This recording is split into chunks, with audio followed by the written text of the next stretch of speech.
yo me pregunto hasta cuándo vamos a permitir que esto siga ocurriendo. ¿Será necesario que a todos nos tengan que privar de la libertad para vivir en carne propia lo que estas mujeres en particular están viviendo, como para que se haga alguna cuestión? Me parece que ya basta a esta cuestión.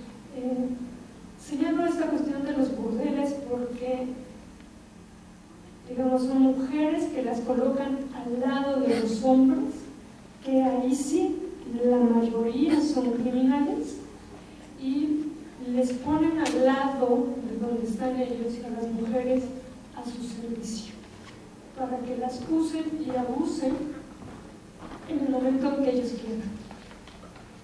De tal forma que me parece que esta parte del sistema penitenciario en nuestro país es verdaderamente delicado.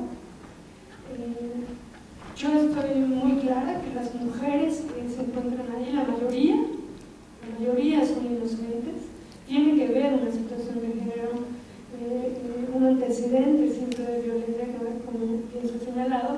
Si no hubiera ocurrido, las mujeres jamás hubieran delinquido. De tal forma que, pues ojalá este momento de reflexión se extienda y llegue a oídos seguramente de alguna diputada o diputado que sea sensible frente a este tema, y ojalá que muy pronto veamos una legislación que fortalezca una transformación a este sistema.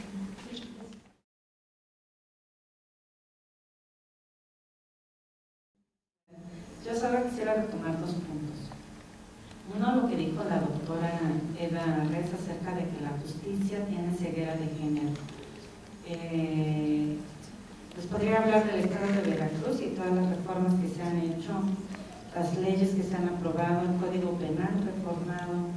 Sin embargo, pareciera que será como tipo un conjuro o algo así, ¿verdad? Que solo con que se modifique el código ya se va a garantizar la aplicación. Lo que nos encontramos es que sigue habiendo esta discriminación contra las mujeres. Y esto lo relaciono con lo que decía María de los Ángeles, ¿sí?, sobre el dar legitimidad a la voz de las mujeres. ¿Qué es lo que está ocurriendo? Nosotras como asociación civil damos acompañamiento a mujeres que presentan denuncias y parece que es pregunta de manual, que cuando ellas van a denunciar violencia les dicen: ¿usted qué hizo para que él le pegara? Los MPs. Entonces, resulta que además en talleres donde yo he trabajado con servidoras y servidores públicos, dicen: es que ¿sabes qué, Araceli? O sea, sí, se aprueba la ley, pero pues luego ellas desisten, retiran la denuncia y mira, pues entonces, ¿qué caso tiene?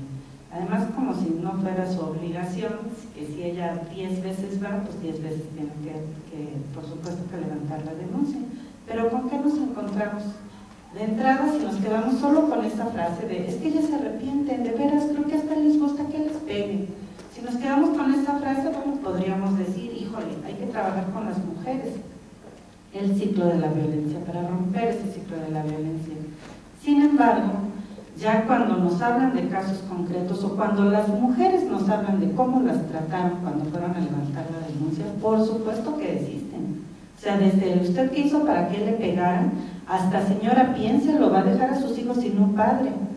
Finalmente, la doble victimización. Y luego, también la presión familiar o social que hay, ¿no?, juzgando a la mujer de cómo fue posible que metiera al pobre hombre a la cárcel luego de que la golpeó. Entonces, por supuesto que estamos en una sociedad donde a las mujeres se nos sigue cuestionando lo que decimos y se nos sigue negando este derecho a la justicia. Claro que no tiene perspectiva de género la justicia, y claro que quienes impartan la justicia, porque podría decir que en Veracruz, bueno, se ha incorporado la perspectiva de género a las leyes, sea a la mayoría, sea, bueno, creo que no a la mayoría, algunas, se ha modificado el Código Penal para armonizarlo con la Ley de Acceso a una vida libre de violencia. Sin embargo, quienes imparten la justicia siguen, por supuesto, que anteponiendo sus prejuicios en contra de las mujeres cuando una mujer es víctima, y por supuesto que también los imponen cuando la mujer es quien comete el delito. Entonces, claro que todavía queda mucho por hacer. Me parece súper importante que el Instituto Veracruzano de las Mujeres hiciera este trabajo, que la abogada Claudia, que es además una mujer tan comprometida con los derechos humanos de las mujeres, esté coordinando todo este proceso, y desde las organizaciones y desde la sociedad. Creo que nos queda recordar esto que decía Carlos Monsiváis, de que la apatía es complicidad. Por supuesto que ante este tipo de injusticias necesitamos actuar. Yo quisiera cerrar dándoles el caso de una mujer en Chocamán, Veracruz, que me decía a mí cómo ella de su comunidad fue a la cabecera municipal a denunciar al esposo luego de que él empezó a destruir la casa, luego de que la golpeó y de que empezó a quitar las tablas de su casa cuando ella ya no lo dejaba entrar. Baja a la comandancia, eso fue hace 5 años, y le dice al comandante que vaya por su esposo. El señor le dice: señora, no voy a gastar gasolina ni perder 2 horas de mi tiempo para que al rato usted quite la denuncia o lo venga a defender. Ella dijo: quiero que lo haga. Subió a hablar con el síndico de esa administración, y el síndico le dijo más o menos lo mismo. Entonces le dijo que bueno, pues que lo arreglaran, que era algo de familia, que igual mejor ella lo llevara, y ya ahí se ponían de acuerdo para que pudieran estar mejor. La señora iba golpeada, de hecho iba con lesiones en la cara, y aún así esa fue la respuesta que encontró. Ella baja porque no se regresó a su comunidad, ella se queda sentada en la comandancia durante horas, y entonces se para y le dice al comandante: bueno señor, ya vi que aquí no me van a responder, ya me voy, solo quiero que sepan que lo que le haga a mi marido, usted va a tener la culpa. No señora, ¿cómo creen? ¿Qué le pasa? No esté pensando en cosas malas. En ese momento fueron por el marido. Yo creo que para protegerlo de la señora, ¿verdad? Gracias.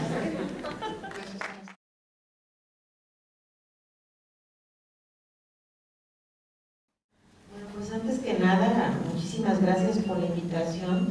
Por supuesto que en este espacio tan importante, no solamente por lo simbólico que representa, como bien ya lo comentábamos Ángeles, sino también porque alberga a uno de los poderes del Estado, una de las funciones más relevantes que tenemos para poder trastocar no solamente un sistema anquilosado que representa una desigualdad estructural que es difícil de erradicar.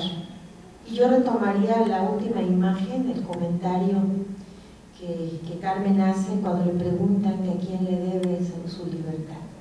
Y con esa candidez y con esa inocencia lo podemos ver ahí muy claramente en el video. Dice: al juez, ¿no? Cuando prácticamente ninguna de las mujeres conoció siquiera al juez o jueza, o incluso el abogado defensora que estuvo en su caso, seguramente fue cambiado con el paso del tiempo. No dio seguimiento al proceso y bueno, una serie de circunstancias. Todo ello lo quiero contextualizar en el marco no solamente del sistema judicial penal, sino de un sistema de desigualdad que para mí representa enormemente una situación injusta, poco inteligente y costosa. En este sentido, yo quisiera también reconocer que ha habido apertura, la hubo y la ha habido.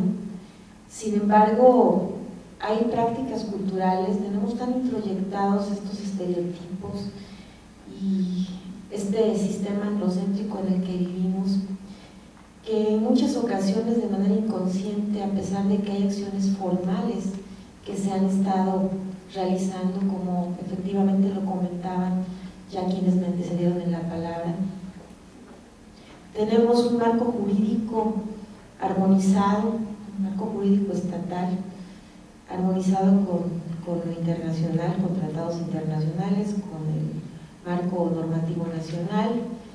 Y estos casos que estamos viendo aquí pueden pasar en cualquier rincón de este país. Solo basta que tratemos de observar y no de ver, que tratemos de escuchar y no de oír, y que tratemos también de incidir de alguna manera en lo que está ocurriendo.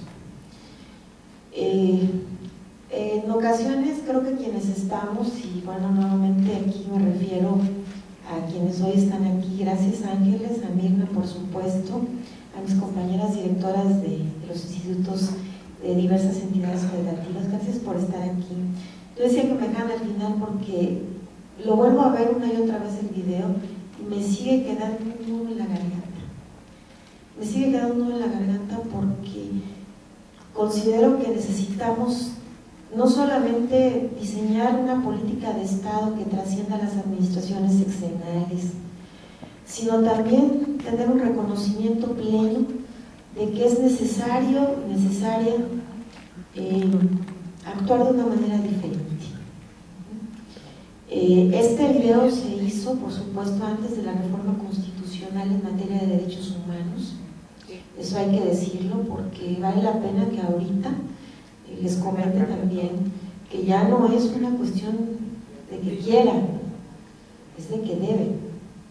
Ya no es algo que, como bien lo decían también una de las compañeras en el video, Marta en este caso, no queremos piedad, no estamos pidiendo una acción que nos haga sentir más víctimas de lo que ya nos ha estigmatizado el propio Estado.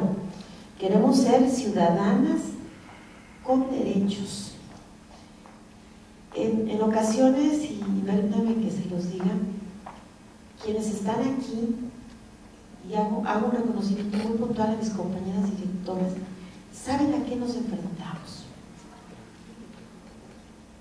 Y seguramente aquí lo van a comentar. Nos enfrentamos a una estructura en donde es difícil caminar, ya no correr,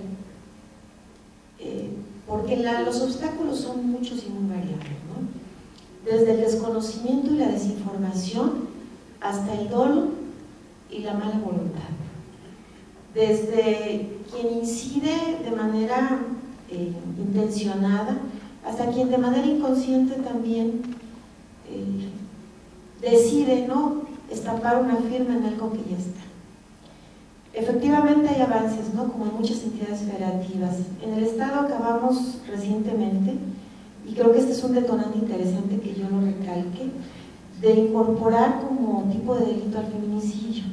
Y yo he venido reiterando que no es para que estemos echando campanas al vuelo, porque pareciera ser que ya es un logro, ¿no? No, yo creo que como lo decía yo ayer con el presidente del Tribunal Superior de Justicia del Estado, nos hemos reunido en diferentes ocasiones, creo que vamos caminando. Creo que esta reforma del 10, que aparece en el 10 de junio, el Día Oficial de la Federación, ha movido estructuras también. Este es el inicio. Tenemos ya una armonización casi completa en el Estado. Prácticamente ya tenemos todo. Y sin embargo, seguimos pensando que tenemos que detonar no solamente políticas gubernamentales, sino políticas de Estado integrales que permitan no hablar solamente de una reforma al sistema penal, ¿no? o al sistema penitenciario específicamente, sino que permitan que todos vayamos hacia un mismo objetivo. Porque finalmente la impunidad y la permisibilidad social están presentes, y en eso todas y todos somos partícipes. Cuando vemos como algo normal que a la vecina de enfrente le esté pegando el marido y nada hacemos para cambiar esa situación, somos cómplices también. Cuando el Estado por omisión no actúa de una u otra manera para poder cambiar el estado de cosas, aún a pesar de todo, y a pesar de todas y todos, estamos también siendo misas. CEDAW lo dice muy claro, y aquí es una guía que deberíamos de llevarnos todas nosotras y todos nosotros, porque también hay que decirlo, tener cuerpo de mujer no asegura tener conciencia de género, y eso lo vemos también muchas veces en las agencias especializadas.